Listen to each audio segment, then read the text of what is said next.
dapat pendidikan dari guru. Terlepas dari pendidikan di rumah, pendidikan karakter yang ada di rumah masing-masing, namun mengenal huruf, kata, angka, bahasa, dan seterusnya ada di tangan Bapak Ibu guru. Kami yang duduk di depan, Bapak Ibu juga dibesarkan dari guru.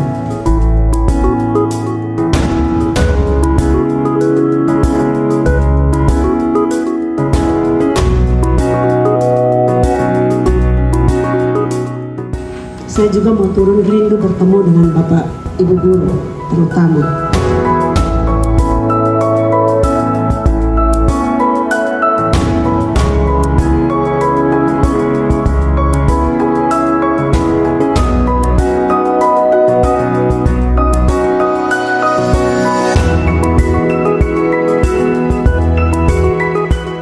Nah, menurut PP 53, disiplin itu kesanggupan PNS untuk mentaati kewajiban dan menghindari larangan yang ditentukan dalam peraturan perundang-undangan dan atau peraturan kedinasan yang apabila tidak ditaati atau dilanggar dijatuhi hukuman disiplin.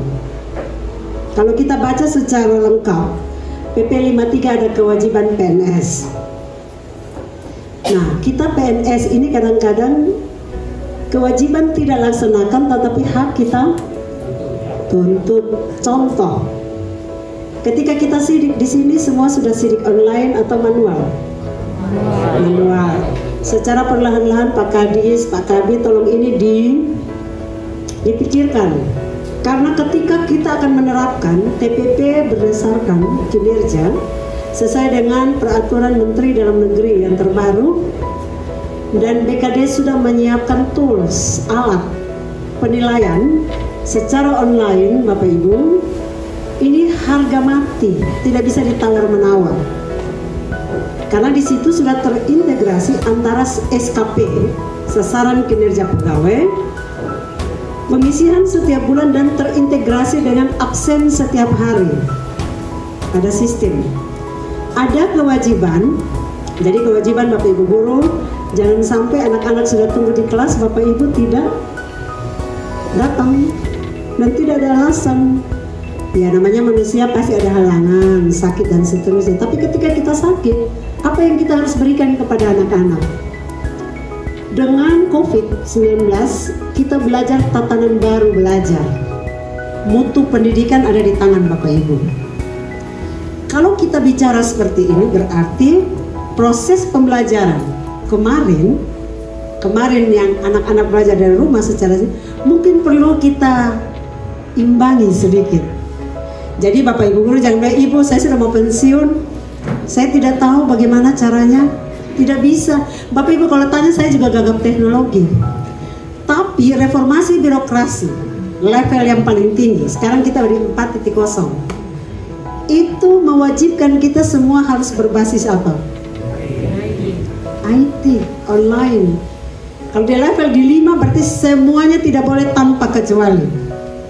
Nah, masing-masing sadar sudah kita ada di titik yang mana. Kita baru PPK online semua protes, Ibu di sini tidak ada sinyal, Ibu di sini, tapi Facebook bisa.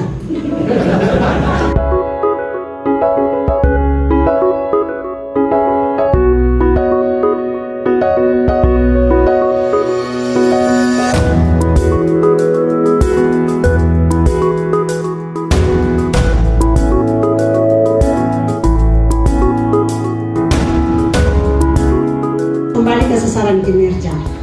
Sasaran kinerja kita membuat sasaran kinerja untuk kita masing-masing. Kalau Bapak Ibu kepala sekolah untuk guru-guru. Tapi karena fungsional berarti Bapak Ibu guru punya sasaran kinerja berdasarkan Bapak Ibu guru punya apa mengajar, silabi atau apa istilah sekarang. Iya. Di situ ada target dan ada realisasi. Ini saya mengantar ini supaya kita semua mulai setelah saya sampaikan ini tolong dirapikan. Karena kalau tahun depan kita berbasis kinerja, semua ini harus ada. Itu yang pertama. Di BKD sudah mengembangkan satu sistem online berbasis website. Jadi kalau Bapak Ibu buka website BKD Provinsi NTT, paling ujung ada aplikasi. Di situ ada PPK online. Bapak Ibu belum dapat usernya, kami yang sudah dapat user buka dengan user masing-masing. Jadi passwordnya masing-masing dikasih, dibuka dan kita harus mengisinya di situ. Nah, di situ sasaran kinerja itu 60% dan perilaku itu 40%. Sasaran kinerja tadi yang saya bilang, Bapak Ibu punya tugas hari-hari dibagi 12 bulan, Bapak Ibu akan isi di situ, dan 40% perilaku salah satunya adalah absen tadi. Makanya saya bilang secara bertahap Bapak Ibu sudah harus ada absen online. Karena mau tidak mau, suka tidak suka, ini tetap kita harus lakukan.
Bangga jadi guru, hidup lebih percaya diri. Tepuk tangan. Ini satu kalimat yang menurut saya adalah satu kalimat motivasi untuk guru-guru